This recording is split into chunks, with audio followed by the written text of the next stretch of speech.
ప్రభుత్వ బడ్జెట్పై ప్రత్యేక చర్చా కార్యక్రమానికి స్వాగతం.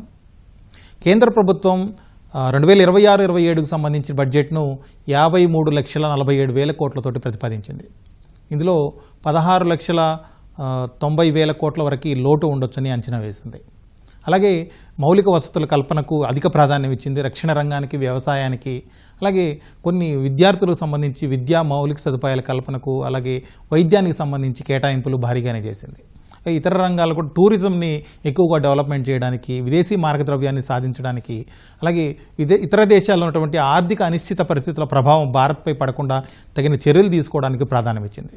దీనికి సంబంధించి ఈటీవీ ప్రత్యేక చర్చ చేపట్టింది. మన చర్చలో పాల్గొంటున్నవారు పొట్లూరి భాస్కర్రావు గారు, ఏపీ పరిశ్రమల శాఖ అధ్యక్షులు, అలాగే రేవంత్ చలమల గారు, సర్టిఫైడ్ వెల్త్ మేనేజర్, ఇంకొకరు పిఎస్ఎస్ మూర్తి గారు, Anurag university business management professor.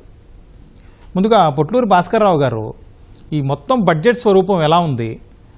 53,47,000 కోట్లతోటి కేంద్ర ప్రభుత్వం ప్రతిపాదించిన బడ్జెట్ ఏ విధంగా ఉంది? దేశ భవిష్యత్తుకు ఏ విధంగా ఉపయోగపడే అవకాశం ఉంది? ప్రసాద్ గారు, ముందుగా ఈ నాతో పాటు మిగిలిన సభ్యులు రేవంత్ గారి, మూర్తి గారికి శుభాభివందనలు తెలియజేస్తూ, ఇది ఓవరాల్గా చూస్తే ఇవాళ చాలా క్లిష్టతర పరిస్థితుల్లో ఈ బడ్జెట్ని ప్రవేశపెట్టడం జరిగింది. అందరూ ఎంతో ఆతృతతో ఎదురు చూస్తూ ఉన్నారు. ఒక పక్కన ట్రంప్ ఇంపాక్ట్, గ్లోబల్ ఇంపాక్ట్ అనేది డే టు డే ఆయన రకరకాలుగా టరీఫ్స్ కానీ ఇతర స్టేట్మెంట్స్ కానీ ఇవ్వటం, అలాగే ఇప్పుడు వార్స్ కనుక చూస్తే మొన్నటిదాకా ఒక ఉక్రెయిన్ను రష్యానే ఉండేది, ఇజ్రాయెల్ గాజా, దాంతోపాటుగా యుఎస్ఏ ఇరాను, యుఎస్ఏ వెనిజులా, ఇట్లా చైనా తైవాన్ యొక్క వాళ్ళ కాన్ఫ్లిక్ట్ కూడా కాస్త పీక్ స్టేజ్లోకి వెళ్తూ ఉంది. వీటితో పాటుగా కమోడిటీ మార్కెట్ వాలటాలిటీ కానీ, తర్వాత ఓవరాల్ వరల్డ్ ఎకనామిక్ రెసెషన్ ఉండటం, మన దేశంలో కూడా కన్జంప్షన్ని లాస్ట్ ఇయర్ ఎంత ప్రోత్సాహం చేసినా, సో ఇన్కమ్ ట్యాక్స్ స్లాబ్స్ పెంచి జిఎస్టీని స్లాబ్స్ తగ్గించి ఇన్ని చేసిన డిమాండ్ అనేది ఇంకా బాగా పెరగలేదు. సో ఇది వాళ్ళ ఈ క్లిష్టతర పరిస్థితులు ఇవన్నీ ఒక పక్కన ఎంప్లాయ్మెంట్ అనేది పెరుగుతూ ఉంది. వీటిని అన్నింటినీ అడ్రస్ చేస్తూ నిర్మలా సీతారామన్ గారు బడ్జెట్ ప్రవేశపెట్టడం జరిగింది. ముఖ్యంగా ముందుగా ఆవిడకి కంగ్రాచులేషన్స్ చెప్తూ 9th కన్సిక్యూటివ్ పెట్టడం మన ఇండియన్ డెమోక్రటిక్ కంట్రీలో ఇది ఒక రికార్డు కిందే లెక్క. సో ఓవరాల్గా బడ్జెట్ డెవలప్మెంట్ ఓరియంటెడ్గా ఉంది. ఛాలెంజెస్ ఏంటంటే ఈ గ్రోత్ని సస్టైన్ చేయటం, అలాగే ఎంప్లాయ్మెంట్ని అడ్రస్ చేస్తూ మ్యానుఫ్యాక్చరింగ్కి ఊతం ఇవ్వడం అనేది చాలా చాలా ఇంపార్టెంట్గా, ముఖ్యంగా కనుక చూస్తే ఇండస్ట్రీ బాడీ తరపున కనుక చూస్తే ఈవేళ మ్యానుఫ్యాక్చరింగ్కి బాగా ప్రోత్సాహం ఇచ్చినట్టు కనిపిస్తూ ఉంది. ముఖ్యంగా ఈ సెల్ఫ్ రిలయంట్ కానీ మన ఆత్మనిర్భర్ భారత్ అనే దానికి వీలుగా ఈ ఇంపోర్ట్స్ని సబ్స్టిట్యూట్ చేసేది, ఇప్పుడు కనుక సెమీ కండక్టర్ కనుక తీసుకుంటే లాస్ట్ ఇయర్ ఆ పాలసీని అనౌన్స్ చేయడం జరిగింది. మన ఆంధ్రప్రదేశ్ కూడా ఇమ్మీడియట్గా దాంట్లో ఒక పాలసీని తీసుకొచ్చి, సో ఫస్ట్ మూవర్స్ లాగా ఒక 2 కంపెనీలను కూడా ఇక్కడ మనం ఎస్టాబ్లిష్ చేయించడం జరుగుతూ ఉంది. సో ఈ సెమీ కండక్టర్స్ కనుక చూస్తే మనం దాదాపు ఇయర్లీ 160,000 నుంచి 70,000 కోట్ల ఈ సెమీ కండక్టర్ ఉత్పత్తుల్ని దిగుమతి చేసుకుంటా ఉన్నాం. అట్లాంటి దానికి వాళ్ళ సెల్ఫ్ రిలయంట్గా డెవలప్ చేయాలని చెప్పి అవుట్లేని 20,000 crores నుంచి 40,000 crores తీసుకెళ్ళటం, అలాగే రేర్ ఎర్త్స్ మీద మనం కంప్లీట్గా చైనా మీద డిపెండ్ అయి ఉన్నాం. దానికి ఊతం ఇచ్చేలాగా వాళ్ళ 4 కారిడార్స్ని రేర్ ఎర్త్స్ కారిడార్స్గా ఐడెంటిఫై చేసి కేరళ, తమిళనాడు, ఒరిస్సా, అట్లాగే Andhra Pradesh, we are fortunate to have 1 corridor in the state. దాంట్లో ఏంటంటే కంప్లీట్ రీసెర్చే కాదు, మైనింగే కాదు, దానికి సంబంధించిన కంప్లీట్ ఎకో సిస్టమ్ని డెవలప్ చేయాలని అనుకోవటం. వీటితో పాటుగా మన స్టేట్ కనుక తీసుకుంటే టెక్స్టైల్ సెక్టార్ ఒకటి గత 2 ఏళ్ల నుంచి ఇబ్బంది పడతా ఉంది. సో దానికి ఊతం ఇచ్చేలాగా పలు చర్యల్ని ప్రకటించడం జరిగింది. ఇక దేశవ్యాప్తంగా కనుక చూస్తే మనకి MSME sector is the back bone of the country. అలాగే మన రాష్ట్రంలో మన ఇండస్ట్రీస్ దాదాపు 90% అబోవ్ ఈ ఎంఎస్ఎంఈ కేటగిరీ కింద వస్తూ ఉన్నాయి. సో వీటిని ఊతం ఇచ్చే విధంగా ఒక 10,000 crore ఈక్విటీ ఫండ్ అనే దాన్ని అనౌన్స్ చేయటం, దీంతో పాటుగా CGTMSని కూడా ఎక్స్పాండ్ చేయటం, ఈ థ్రెడ్స్ స్కీమ్స్ కింద ఈ సెంట్రల్ పబ్లిక్ సెక్టార్ ఎంటర్ప్రైజెస్ను కూడా లింక్ చేయటం, జెమ్ పోర్టల్తో అనుసంధానం చేయటం, ఇట్లా కొన్ని చర్యల్ని ప్రకటించడం జరిగింది. దానివల్ల ఎంఎస్ఎంఈస్కి డెఫినెట్గా ఉపయోగకరంగా ఉంటుంది. దీంతో పాటుగా ఒక ఇంపార్టెంట్ చర్యని ప్రకటించడం జరిగింది. దాదాపు దేశవ్యాప్తంగా ఉన్న 200 ఇండస్ట్రియల్ క్లస్టర్స్ని రెజ్యూమినేట్ చేయాలని చెప్పి. ఈ క్లస్టర్స్ అన్ని ఎప్పుడూ ఎస్టాబ్లిష్ అయి ఉన్నాయి, ఓల్డ్ టెక్నాలజీతో నడుస్తున్నాయి, మెషినరీ అంతా అవుట్డేటెడ్ అయి ఉంది. ఇవాళ ఉన్న పరిస్థితులకు అనుగుణంగా దాన్ని రెజ్యూమినేట్ చేయాల్సిన అవసరం ఉంది. దానికి సంబంధించి ఒక 200 క్లస్టర్స్ని డెవలప్ చేస్తామని చెప్పి కూడా ప్రకటించడం జరిగింది. ఇక ముఖ్యంగా కనుక చూస్తే మనకి ఈ కంటైనర్స్, మనం కోవిడ్ తర్వాత కనుక చూస్తే విపరీతంగా ఎక్స్పోర్ట్స్ టైంలో కంటైనర్ షార్టేజ్ విపరీతంగా వచ్చింది. మేము ఏపీ ఛాంబర్స్ నుంచి ఎన్నో మాటలు నిర్మలా సీతారామన్ గారితో టేకప్ చేసాం. ఈ కంటైనర్స్ని డెవలప్మెంట్ ఇండియాలో జరగాలి, దానికి సంబంధించిన చర్యలు తీసుకోండి అని చెప్పి. సో కంటైనర్ డెవలప్మెంట్కి సంబంధించిన ఈ చర్యలు కూడా ఇందులో ప్రకటించడం జరిగింది. ఓవరాల్గా కనుక చూస్తే ఈ బడ్జెట్ని చాలా బ్యాలెన్సింగ్ చేశారు. ముఖ్యంగా 2 విషయాలు చెప్పుకోవాలి. వాళ్ళ ఇన్ఫ్లేషనరీ ట్రెండ్స్ కానీ లేకపోతే ఇంకోటి కానీ అడ్రస్ చేయాలంటే ఎకానమీ సస్టైన్ అవ్వాలన్నా మనం డెఫిసిట్ని హ్యాండిల్ చేయాల్సిన అవసరం ఉంది, ఫిస్కల్ డెఫిసిట్ని. సో నిర్మలా సీతారామన్ గారు 4 ఏళ్ల నాడు ప్రకటించినట్టుగా 4.5% కన్నా తక్కువగా డెఫిసిట్ తీసుకెళ్తామని చెప్పి ప్రకటించి ఈ సంవత్సరం 4.4%కి కుదించడం జరిగింది. అది ఒక బ్రహ్మాండమైన చర్య. అలాగే డెట్ టు జీడిపి రేషియో కూడా సో ఇప్పుడు దాదాపుగా 56-57%లో ఉందాన్ని ఇది మేము రాబోయే 4-5 సంవత్సరాల్లో 50%కి తీసుకెళ్తామని చెప్పడం కూడా జరిగింది. ఈవేళ 56% కూడా వరల్డ్లో డెవలప్డ్ కంట్రీస్తో చూసుకుంటే మన డెట్ టు జీడిపి చాలా బ్రహ్మాండంగా హ్యాండిల్ చేస్తున్నారని చెప్పొచ్చు. ఒక క్యాపిటల్ ఎక్స్పెండిచర్ అవుట్లే కూడా చాలా important for the economic development of the country. Last year 11.2 lakh crore ఉన్న క్యాపిటల్ ఎక్స్పెండిచర్ అవుట్లేని ఇప్పుడు 12.2 lakh crores దాదాపు 10% పెంచి దీన్ని ఈ మొత్తం క్యాపిటల్ ఎక్స్పెండిచర్ అనేది పెంపుదల చేయడం జరిగింది. ఇట్లా ఎన్నో రకాల చర్యలు తీసుకున్నారు. ఈ బయోఫార్మా ఇప్పుడు ఇందులో మ్యానుఫ్యాక్చరింగ్ సైడ్లో ప్రకటించిన ప్రతి దాంట్లోనూ మనం ఆంధ్రప్రదేశ్ ఆ రంగాల్లో ఉన్నాం. ఒక బయోఫార్మా కానీ సెమీ కండక్టర్లో కూడా ఫస్ట్ మూవర్స్గా ఉన్నాం. రేర్ ఎర్త్స్ సంబంధించిన కారిడార్లో కూడా మనం ఉన్నాము. అట్లాగే ఈ ఎంఎస్ఎంఈ కానీ టెక్స్టైల్స్ కానీ దాదాపు 100 టెక్స్టైల్ యూనిట్స్ కూడా ఉన్నాయి ఇక్కడ. సో ఈ మేజర్ ప్రకటనలు చేసిన అన్నింటిలోనూ మనకు డెఫినెట్గా ఆంధ్రప్రదేశ్కి బెనిఫిట్ అవుతుంది. మూర్తి గారు, అలాగే రేర్ ఎర్త్ మినరల్స్ గురించి ప్రతి ఒక్కరు ప్రత్యేకంగా మాట్లాడుతున్నారు. ఇప్పుడు భాస్కర్ రావు గారు కావచ్చు, లేకపోతే కేంద్ర మంత్రి నిర్మలా సీతారామన్ కూడా ఇంతకుముందు ప్రెస్ మీట్లో అదే చెప్పారు. రేర్ ఎర్త్ మినరల్స్ కోసం ప్రత్యేకంగా చర్యలు తీసుకోవడం, దాన్ని కారిడార్లు ఏర్పాటు చేయడం, ఇది రాష్ట్రాలకు ఏ విధంగా ఉపయోగపడుతుంది? ముఖ్యంగా ఆంధ్రప్రదేశ్, ఒడిశా, అలాగే తమిళనాడు ఇట్లాంటి రాష్ట్రాలకి ఈ కారిడార్స్ ఏర్పాటు చేయడం వల్ల ఎలాంటి ప్రయోజనం జరుగుతుంది? ఈ రేర్ ఎర్త్స్ అంటే అరుదైన ఖనిజాలండి. ఇది విలువైన సంపద. 90% ఈ సంపద, ఈ రేర్ ఎర్త్స్ అన్ని చైనా వారి భూభాగంలో ఉన్నాయి. అంటే భౌగోళికంగా మన భారతదేశంలో 4-5% ఉన్నాయి. ఈ రేర్ ఎర్త్స్ అన్నది చాలా చాలా ముఖ్యమైనది. ముఖ్యంగా ఏంటంటే ఈ ఎలక్ట్రానిక్ వెహికల్స్ తయారీలోను, సెమీ కండక్టర్స్ ఇత్యాది వాటిల్లో మనం వీటిని వాడుతూ ఉంటాము. గత సంవత్సరం కొన్ని సమస్యల వల్ల చైనా వాళ్ళు మనకి ఇది సప్లై చేయకపోవడం వల్ల ఈ మారుతి ఉద్యోగ్ లిమిటెడ్ వాళ్ళు కూడా వారి యొక్క ప్రొడక్షన్ని 2/3 తగ్గించారు. ఎందుకంటే ఇది అతి కీలకమైనటువంటి దొరకలేదు. సరే, అది గతం పక్కన పెడితే ఈసారి బడ్జెట్లో ఈ కారిడార్లో 4 రాష్ట్రాలు ఈ మన రేర్ ఎర్త్స్ ఉన్న వాటిని గమనించి వాటి మీద ప్రత్యేకమైన దృష్టి సారించడం అనేది చాలా చాలా మంచి డెవలప్మెంట్ అండి. అయితే మీరు అడిగిన ప్రశ్న, ఈ రాష్ట్రాలకు ఏ విధంగా ప్రయోజనం పొందుతుంది అని మనం బడ్జెట్ని ప్రతిపాదిస్తున్నప్పుడు ముఖ్యంగా మొత్తం దేశాన్ని మనం దృష్టిలో పెట్టుకుంటాం.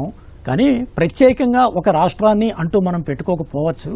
అయినప్పటికీ కూడా ఈ ఖనిజాలను ఎక్స్ప్లోర్ చేస్తున్నప్పుడు కానీ, వాటి రవాణాలో కానీ, వాటి వెలికితీతలో కానీ, సంబంధిత వ్యవహారాలు అన్నిటిలో కూడా ఆ రాష్ట్రంలోని ప్రజలకు స్థానికంగా ఉద్యోగ అవకాశాలు బాగా మెండుగా ఉంటాయి.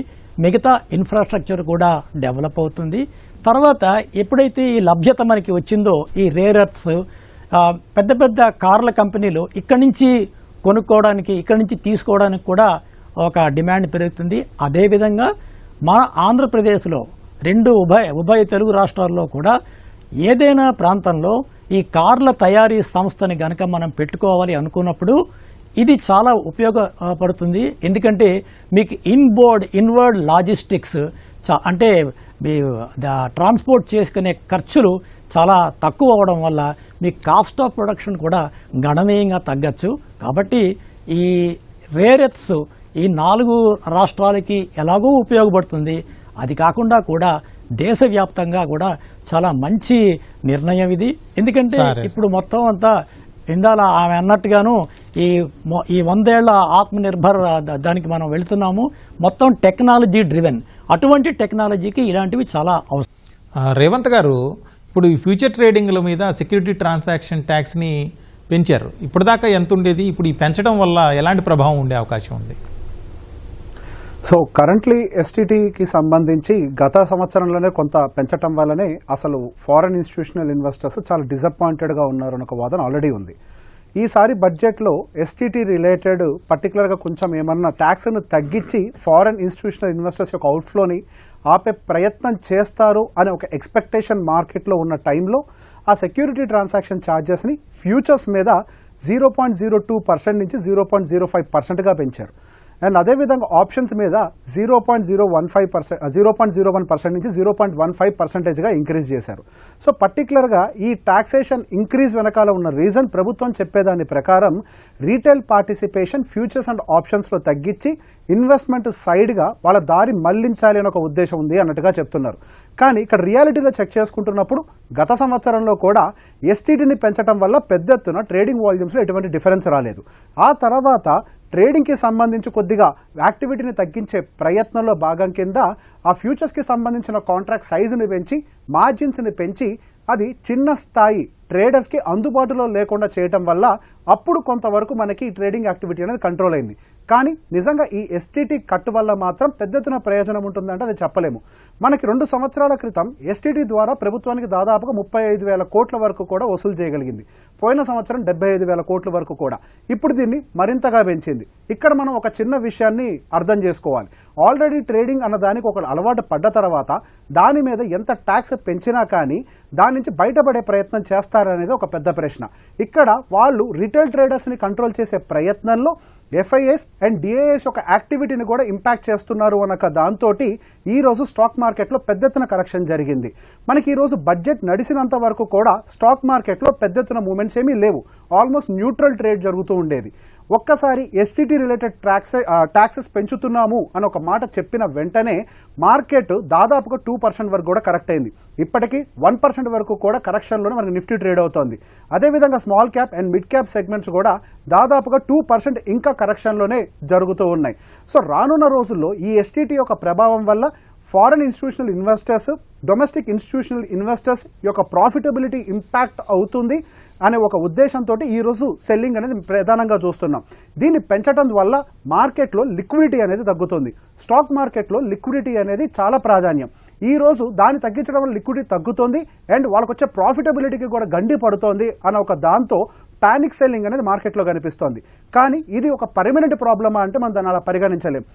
దీన్ని ఒక టెంపరీ ప్రాబ్లంగా మాత్రమే పరిగణించాలి.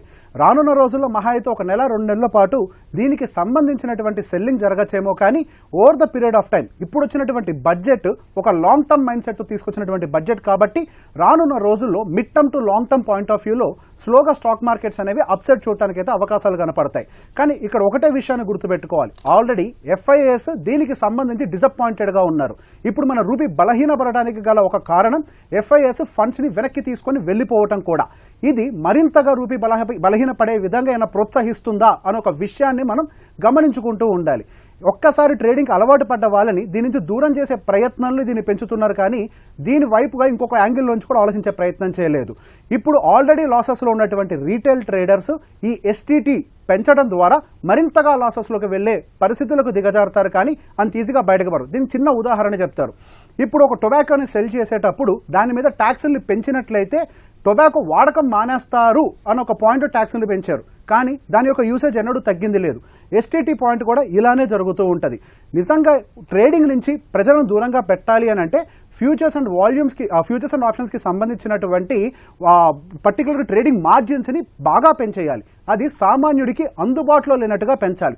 ఫ్యూచర్స్ అండ్ ఆప్షన్స్ అనేది ఒక హెడ్జింగ్ పొజిషన్ కోసం తయారు చేయబడినటువంటి ఒక ఇన్స్ట్రుమెంట్. కానీ రకరకాలటువంటి మాధ్యమాలు, యూట్యూబ్ మాధ్యమాలు ఇవన్నీ కూడా ఫ్యూచర్స్ అండ్ ఆప్షన్స్ వైపుగా ప్రజలందరినీ అట్రాక్ట్ చేయటం వల్ల అందులో ఏదో ఎక్కువ డబ్బులు వస్తాయనే ఆశతోటి దాదాపుగా భారతదేశంలో ఉండేటువంటి 1,00,000 మంది ట్రేడర్స్లో 93% ఆఫ్ ద ట్రేడర్స్ డబ్బులు పోగొట్టుకుంటున్నారు.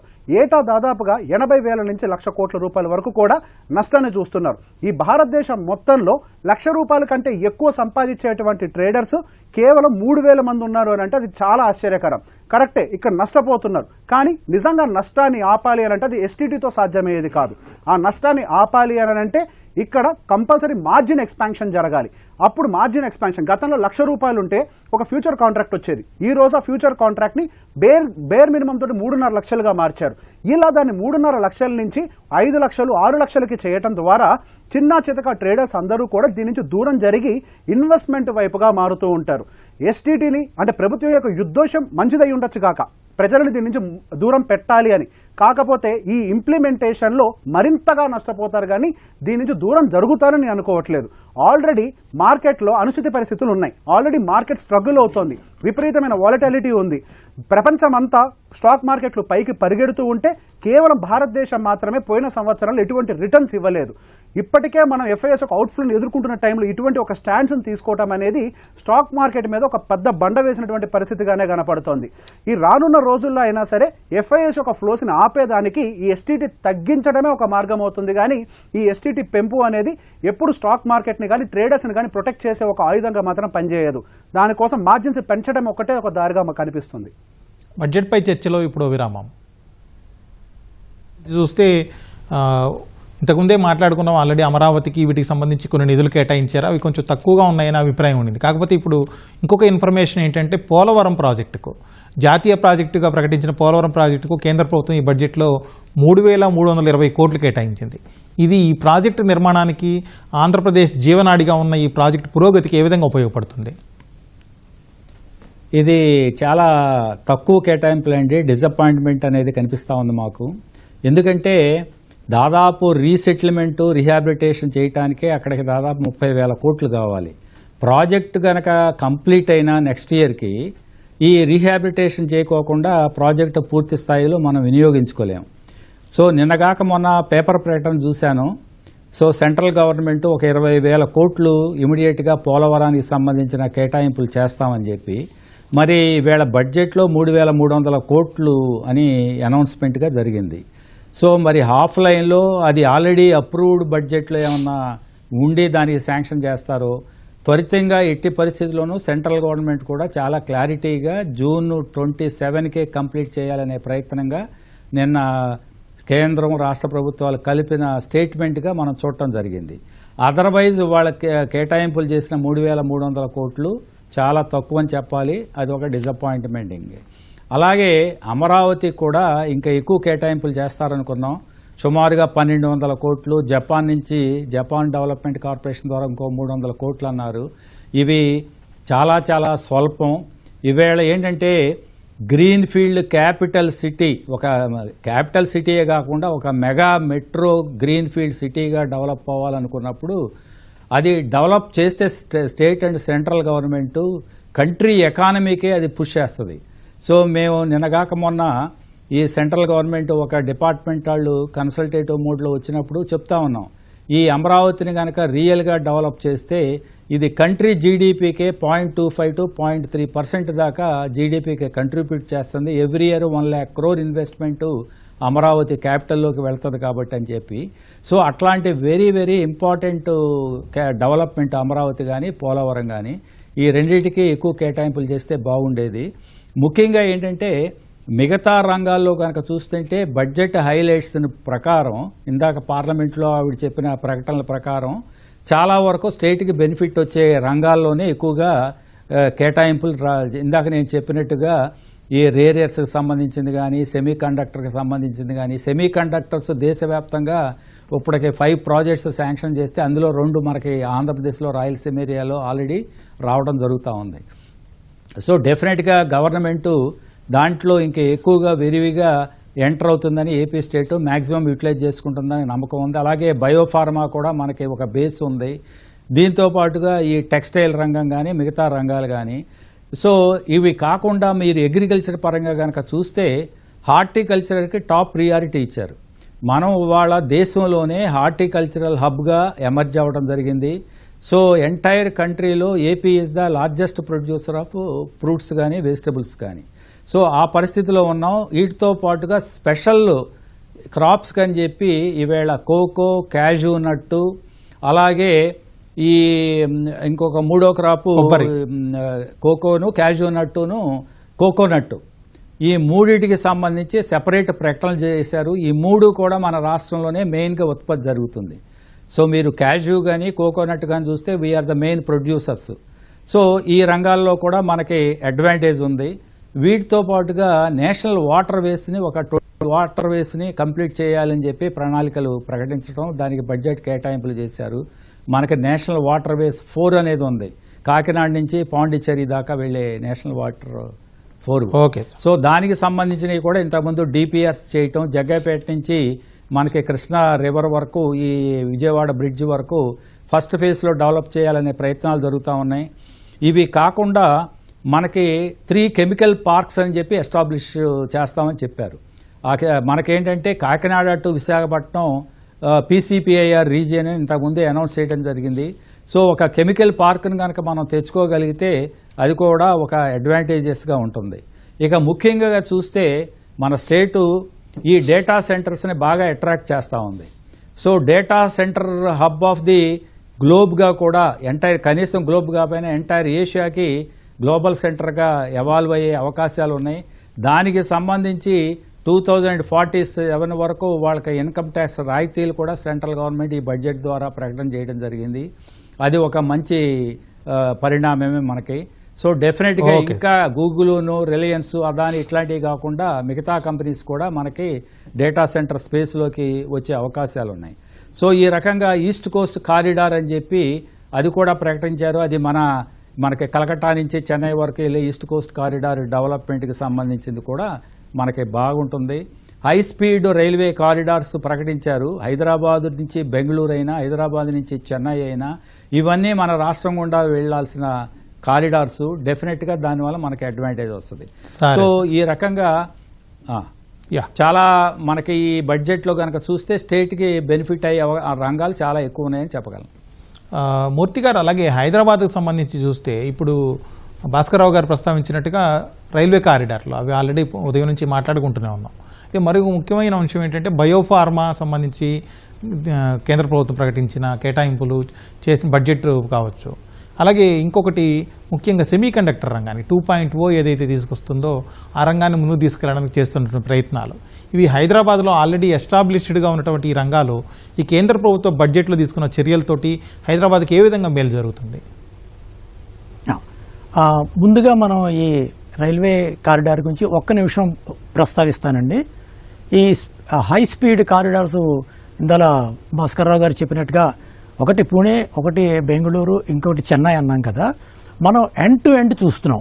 కానీ ఆ మధ్యలో ద్వితీయ, తృతీయ శ్రేణి నగరాలు, టౌన్స్ కూడా అభివృద్ధి చెందుతాయండి. అక్కడ హోటల్స్ పరంగా రావచ్చు, లేదంటే స్థానిక ట్రాన్స్పోర్ట్ కానీ పెరగచ్చు. ఆ విధంగా సర్వతో ఒక from dot to dot Hyderabad నుంచి బెంగళూరు తీసుకుంటే మొత్తం అంతా ఆ కారిడార్ మొత్తం అంతా కూడా డెవలప్మెంట్ చాలా అద్భుతంగా ఉంటుందని ఒక మంచి ఆలోచన అండి. అయితే హైదరాబాద్కి నిర్దిష్టంగా మీరు చూసుకుంటే సెమీ కండక్టర్ మనకి తెలియదే ఉంది. Electronics corporation of India limited ఎప్పుడో మనం ఏఎస్ రావు గారు వారు ఉండేవారు, తెలుగువారు. చాలా మటుకు వారు ఈ కన్జ్యూమర్ ఎలక్ట్రానిక్సే కాకుండా డిఫెన్స్ ఎలక్ట్రానిక్స్ కూడా అప్పుడే మనం చాలా కాలం క్రితమే మంచి అభివృద్ధి సాధించాము. సో సెమీ కండక్టర్స్కి కావలసినటువంటి ఫర్ ఎగ్జాంపుల్ ఇన్ఫ్రాస్ట్రక్చర్ కానీ, లేదా పీపుల్ ఇన్ఫ్రాస్ట్రక్చర్ స్కిల్ లెవెల్లో కానీ హైదరాబాద్ చాలా అద్భుతమైనటువంటి పొజిషన్లో ఉంది. అదే ఈ టాలెంట్నే కనుక మనం విశాఖపట్నం పట్టుకెళ్ళాం అనుకోండి. ఎందుకు విశాఖపట్నం అంటున్నాను అంటే ఇందాల వారు ప్రస్తావించినట్టుగా చాలా డేటా సెంటర్స్ రాబోతున్నాయి. ఈ డేటా సెంటర్స్కి మనం ఏమంటామంటే గ్లోబల్ కాంపిటీటివ్ సెంటర్స్, జీసీసీస్.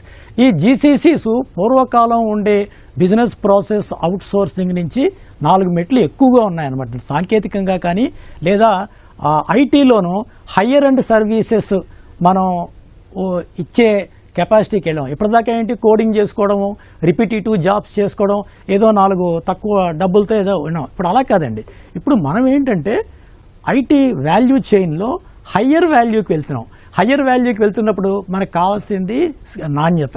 ఈ నాణ్యత అంటే నాణ్యమైన పెట్టుబడులే కాకుండా ఈ హ్యూమన్ స్కిల్స్ కూడా అవి పుష్కలంగా హైదరాబాద్లో ఉన్నాయి. మీరు హైదరాబాదు అని అంటే నేను చెప్పలేను, కానీ హైదరాబాద్కి అయితే చాలా బెనిఫిట్స్ ఉన్నాయి. మొత్తం 2 రాష్ట్రాలు కూడా చాలా అద్భుతంగా అవి ముందుకెళ్తాయి. అయితే ఇంకొకటి ఉందండి ఇక్కడ.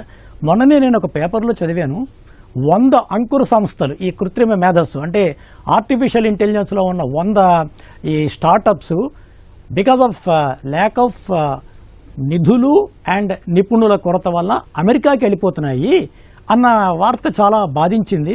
కానీ అలాగా మనం బ్రెయిన్ డ్రైన్ అవ్వకుండా ఆ సంస్థలన్నీ ఆపగలిగి మన ఇండియాలో భూతల స్వర్గం ఇది, మనం నిర్భర భారత్ ప్రకారం మనం 100 ఏళ్ళలో ఇదేమంటాం అమృతమైన భారతదేశాన్ని స్థాపించవచ్చు అన్న సంకేతం ఖచ్చితంగా ఈ బడ్జెట్ ఇచ్చిందని చెప్పి నేను చెప్పగలనండి. చాలామంది ఏమంటారంటే బడ్జెట్లో 147 కోట్ల జనాభా ఉన్న బడ్జెట్లో ప్రతివాడు నాకేం కావాలి, నాకు రావట్లేదు ఏమిటి, నాకు ఇంకా స్టాండర్డ్ డిడక్షన్ పెంచితే మంచిది కదా, నేను శాలరీ ఎంప్లాయీని, నేను ఆనందం పడతాను, నేను కాదనలేదు. కానీ బ్రాడర్ ప్రయారిటీస్ కనుక చూసుకుంటే జనాకర్షణ పథకాలని పక్కన పెట్టింది ఈ బడ్జెట్.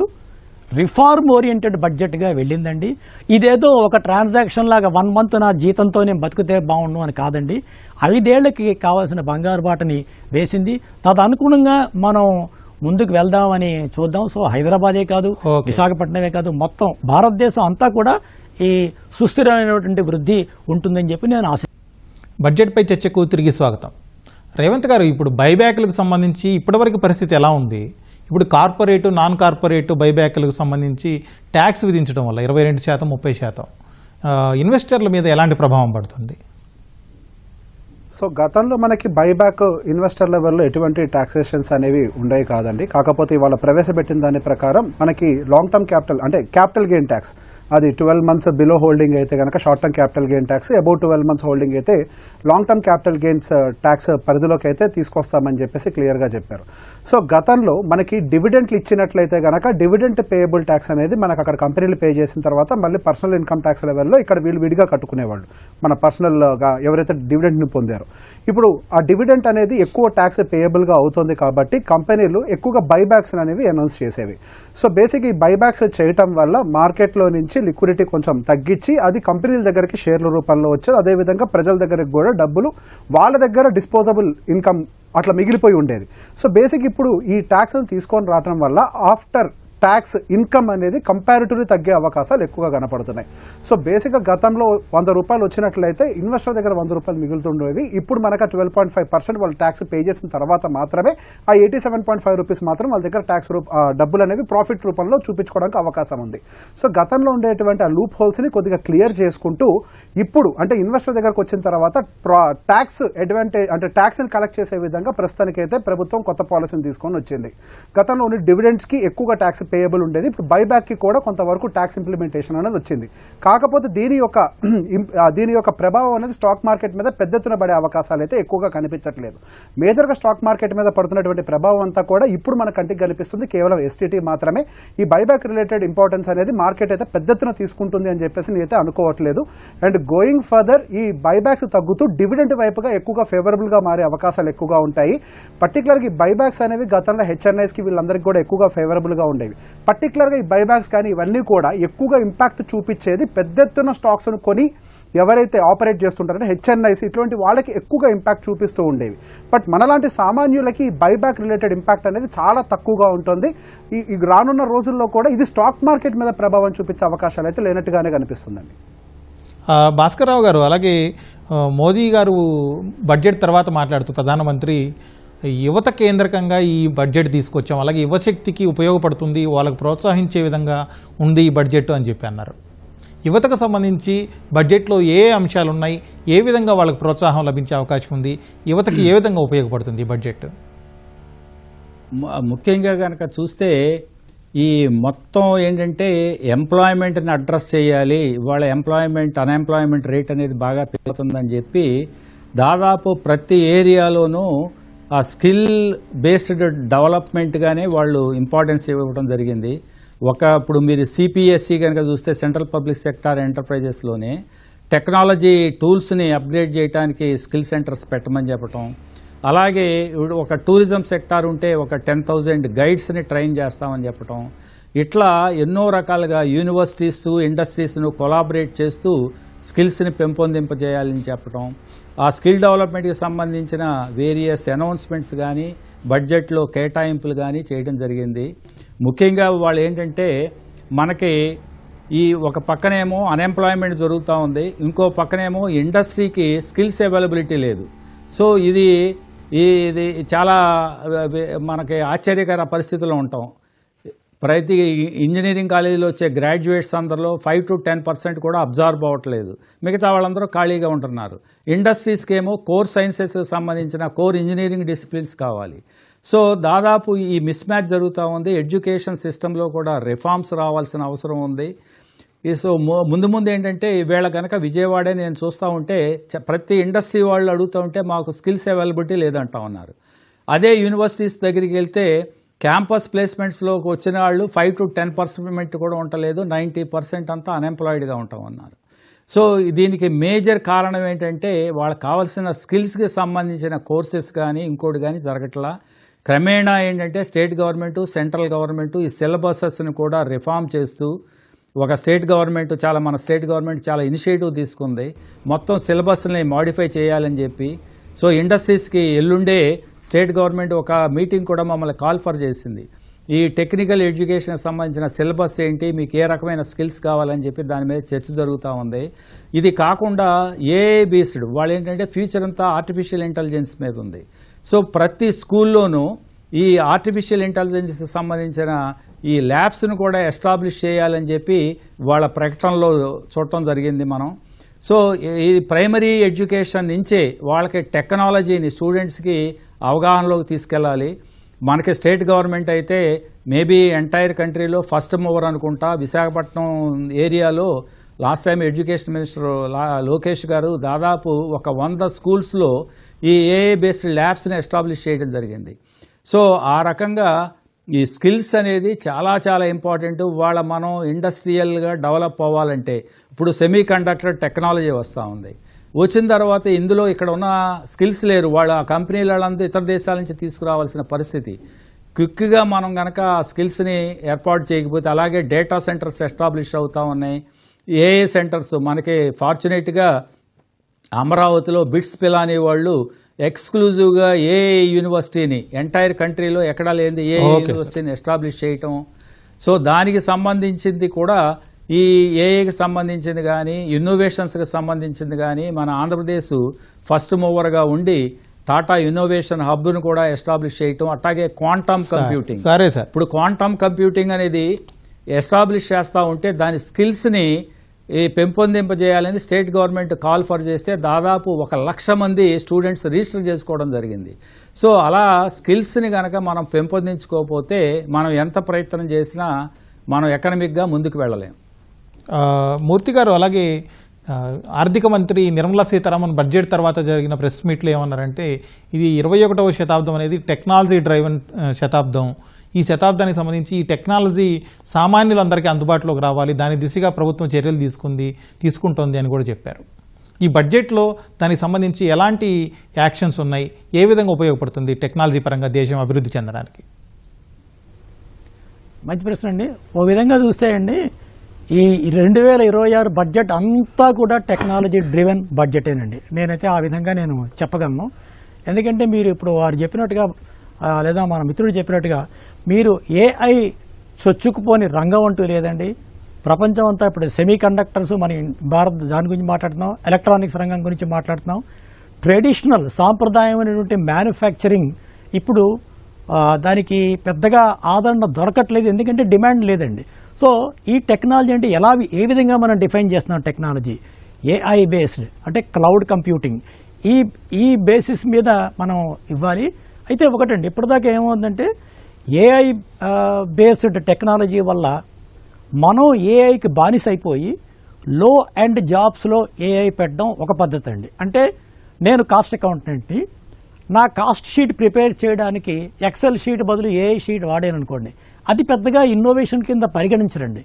ఇప్పుడు ఏఐలో ఎలా ఉండాలంటే నేను I must be ahead of the learning కర్వ్కి పైన నేను కూర్చుని ఏఐని మనం శాసించి ఏఐ ద్వారా మనకు కావాల్సిన బెనిఫిట్స్ పొందితేనే మనం ప్రయోజనం వస్తుంది. దాన్ని తగ్గట్టుగా ఈ మోడీ గారు ఆలోచించి ఈ విధంగా పెట్టారండి. ఖచ్చితంగా ఇది టెక్నాలజీ స్లాంట్ ఉన్న బడ్జెట్ మనందరికీ కూడా. ఇప్పుడు టెక్నాలజీ అంటే నేను ఏదో బీటెక్ స్టూడెంట్ అని అంటలేదండి. ఇప్పుడు గేమింగ్ అండ్ దెన్ కామిక్ ఉన్నాయి, కంటెంట్స్ ఉన్నాయి. కంటెంట్ ఎనీబడీ కెన్ క్రియేట్, మనం చూస్తున్నాం. అలాంటి యువతని మనం పోగు చేసుకుని వాళ్ళలో కొంచెం టెక్నాలజీని అప్గ్రేడ్ చేసుకుంటే చాలా అద్భుతంగా ఉంటుందండి. రేవంత్ గారు, అలాగే ఇప్పుడు కంటెంట్ క్రియేషన్ అనేది పెద్ద వృత్తిగా మారిపోయింది. ఈ సమయంలో కేంద్ర ప్రభుత్వం దేశవ్యాప్తంగా 15,000 సెకండరీ గ్రేడ్ స్కూళ్లలో ఈ కంటెంట్ క్రియేటివ్కి సంబంధించి ల్యాబులు ఏర్పాటు చేయాలని నిర్ణయం తీసుకుంది. ఇది ఎలా ఉపయోగపడుతుంది యూత్కి, పిల్లలకి? సో పర్టికులర్గా కంటెంట్ క్రియేషన్ రిలేటెడ్ గవర్నమెంట్ ఎక్కువగా ఫోకస్ చేస్తోంది. టూరిజం రిలేటెడ్ ఏరియాస్లో ఎక్కువగా ఫోకస్ పెట్టాలనుకుంటున్నారు.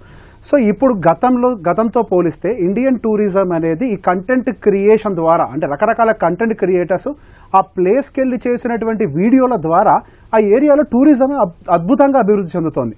రీసెంట్గా ఒక చిన్నపాటి ఉదాహరణ చెప్పాలి అంటే మనకు అరుణాచలం లాంటి టెంపుల్ ఏరియా తీసుకోండి. గతంలో అక్కడికి అంత ఫ్లో ఉండేది కాదు. ఎప్పుడైతే ఈ కంటెంట్ క్రియేటర్స్ రకరకాల వాళ్ళందరూ వచ్చి దాని గురించి కొన్ని వీడియోలు చేయడం మొదలుపెట్టారో అక్కడికి ఆటోమేటిక్గా ఫ్లో కూడా పెరిగింది. ఇక్కడ కంటెంట్ క్రియేషన్లో వాళ్ళని కంటెంట్ క్రియేటర్స్గా మాత్రమే తయారు చేయడం కాదు ప్రభుత్వం యొక్క ఎజెండా. దానితో పాటుగా ఆ కంటెంట్ క్రియేటర్స్ మన ఇండియాలో ఉండేటువంటి రకరకాల టూరిస్ట్ బేస్డ్ ప్లేసెస్ను కూడా దాన్ని ప్రొజెక్ట్ చేసే విధంగా చేయడం ద్వారా అటు కంటెంట్ క్రియేటర్కి బెనిఫిట్ చెందుతుంది, అదేవిధంగా ఆ కంటెంట్లో వాళ్ళు చూపించేటువంటి ఆ ప్లేస్కి కూడా కావాల్సినటువంటి ప్రమోషన్ జరుగుతుంది. దీని ద్వారా రకరకాల మందికి ఎంప్లాయ్మెంట్ అనేది క్రియేట్ అవుతోంది. ప్రాక్టికల్లీ స్పీకింగ్ కంటెంట్ క్రియేటర్స్ని ఎక్కువ మందిని తయారు చేయడం వల్ల ఉద్యోగ కల్పన దొరకదు. ఆ కంటెంట్ క్రియేటర్స్ని ఏ దిశగా డ్రైవ్ చేపిస్తున్నారు అన్న దాన్ని బేస్ చేసుకునే మనకు అక్కడ ఉద్యోగ కల్పన అనేది దొరుకుతుంది. ఇప్పుడు పర్టికులర్గా భారతదేశంలో టూరిజం మీద ఫోకస్ ఎక్కువ పెట్టాలని చెప్పేసి నిర్ణయించుకున్నారు. టెంపుల్ బేస్డ్ సిటీస్ వీటన్నిటి డెవలప్ చేయాలనుకుంటున్నారు. దాని కంటెంట్ కంటెంట్ క్రియేషన్ అద్భుతంగా ఉపయోగపడుతుంది అనేది వాళ్ళ అభిప్రాయం. సరే sir, thank you sir. Thank you Revanth గారు డిస్కషన్లో పార్టిసిపేట్ చేసినందుకు. భాస్కర్ రావు గారు అలాగే మూర్తి గారు, థ్యాంక్ యూ సార్. కేంద్ర ప్రభుత్వం 53,47,000 కోట్లతో ప్రతిపాదించిన 2026-27 బడ్జెట్ దేశ సమగ్రాభివృద్ధికి ఉపయోగపడుతుందని, అలాగే స్థిరమైన ఆర్థిక వృద్ధి సాధించడానికి యువత కేంద్రంగా టెక్నాలజీని మరింత ఇంప్లిమెంట్ చేసే విధంగా దేశవ్యాప్తంగా అన్ని రంగాల్లో కేంద్ర ప్రభుత్వం చర్యలు తీసుకుందని చెప్పి మన చర్చలో పాల్గొన్న ఆర్థిక నిపుణులు అంటున్నారు. అలాగే రేర్ ఎర్త్ మినరల్స్ని వెలికి తీయడానికి కావచ్చు, మౌలిక సదుపాయాల కల్పనకు, వ్యవసాయానికి, అలాగే రక్షణ శాఖకు సంబంధించి బడ్జెట్ కేటాయింపులు పెంచడం దేశానికి సమగ్రతను కాపాడుకోవడానికి ఉపయోగపడుతుందని అంటున్నారు. అలాగే ఈ మార్కెట్ కొంచెం నెగిటివ్గా రియాక్ట్ అయినప్పటికీ ఇది తాత్కాలికమేనని ఈ బడ్జెట్ తర్వాత మరికొన్ని రోజులు అదంతా సెటరేట్ అవుతుందని విశ్వాసం వ్యక్తం చేస్తున్నారు. ఇది కేంద్ర ప్రభుత్వ బడ్జెట్పై ఈటీవీ ప్రత్యేక చర్చా కార్యక్రమం.